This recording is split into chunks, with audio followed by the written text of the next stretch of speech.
Ernakulam fort കൊച്ചിയിൽ tourist ബോട്ടുകൾക്ക് അപകട ഭീഷണിയായി മത്സ്യബന്ധന ബോട്ടുകൾ. ടൂറിസ്റ്റ് ബോട്ടുകളും മത്സ്യബന്ധന ബോട്ടുകളും കൂട്ടിയിടിച്ച അപകടം പതിവാവുകയാണ്.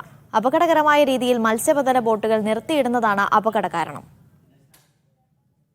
10-ൽ കൂടുതൽ ബോട്ടുകളാണ് ഒരേ സമയം ടൂറിസ്റ്റ് ബോട്ട് ജെട്ടിക്ക് സമീപമുള്ള പെട്രോൾ പമ്പിന് സമീപം നിരന്നു കിടക്കുന്നതും കയറ് പൊട്ടി അപകടകരമായ അന്തരീക്ഷമുണ്ടാക്കുന്നതും.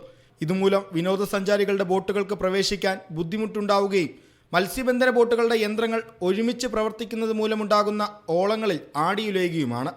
സ്കൂളുകളിൽ നിന്ന് വിനോദസഞ്ചാരത്തിന് ഉൾപ്പെടെ വരുന്ന കുട്ടികളാണ് ടൂറിസ്റ്റ് ബോട്ടുകളിലുള്ളത്.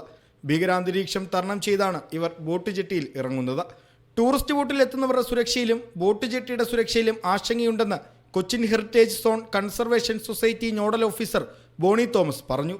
ആളുകളെ മൊത്തത്തിൽ പരിഭ്രാന്തി വരുത്തുന്ന ഒരു സംഭവം ഇവിടെ ഉണ്ടായി. ഇത്തരത്തിലുള്ള സംഭവങ്ങളും പലപ്പോഴും ഇവിടെ ഉണ്ടാകാറുണ്ട്. പലപ്പോഴും അപകടം ഒഴിവായി പോവുകയും ചെയ്യാറുണ്ട്. ഇതിന് പെട്ടെന്നുള്ള നടപടി ആവശ്യമാണ്.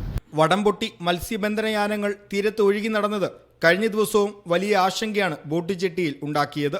റോറോ സർവീസ് അടക്കം നടക്കുന്നിടത്താണ് ഈ കാഴ്ച. മത്സ്യബന്ധന ബോട്ടിടിച്ച് ബോട്ട് ജെട്ടിയുടെ ഒരു ഭാഗം തകർന്നിരുന്നത് നന്നാക്കിക്കൊണ്ടിരിക്കുകയാണ്. ഈ ഭാഗത്തു തന്നെയാണ് 2015-ൽ മത്സ്യബന്ധന ബോട്ട് യാത്രാ ബോട്ടിലിടിച്ച് 11 പേരുടെ ജീവൻ നഷ്ടമായതും. അപകടകരമായ സ്ഥിതിയാണ് ഓരോ ദിവസവും. മീഡിയ 1 കൊച്ചി.